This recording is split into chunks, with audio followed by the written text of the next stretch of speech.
એક જ વસ્તુ છે કે કસ્ટમર તમારું 1 હોય કે 1000 હોય, એમાં 20-80 રેશિયો કામ કરે છે. તમારા 20% કસ્ટમર છે એ તમને 80% ધંધો આપે છે.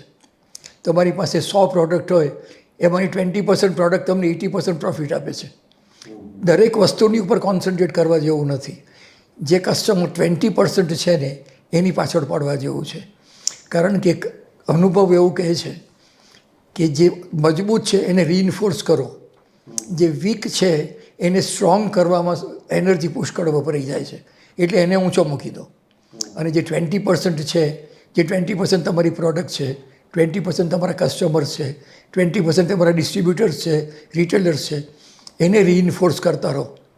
અને મારા કન્સલ્ટન્સીમાં મેં લગભગ મારી સૌથી પહેલી કન્સલ્ટન્સી ટોરન્ટ હતી. એ તો બહુ નાની કંપની હતી.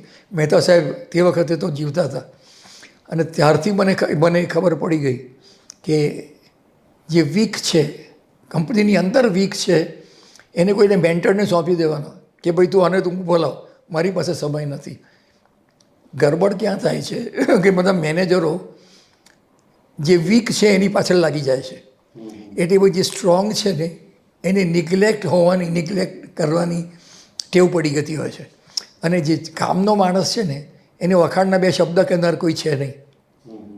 એટલે એટ્રિશન જ્યારે થાય છે એ સૌથી મોટું પ્રોબ્લેમ છે કે તમે 5ને લઈ આવો અને તેમાંથી 4 નીકળી જાય, 3ને લાવો તેમાંથી 2 ભાગી ગયા.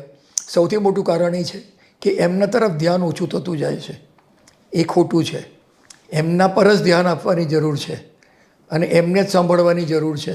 અને એ 20%ને તમારે કહેવાનું છે કે તું મારા માટે VVIP છે, બીજા બધા VIP છે, તો મારા માટે VVIP છે. જેને આ 20%ને સાચવ્યા ને એ લોકો જ સચવાય છે, પછી નાનો હોય કે મોટો હોય.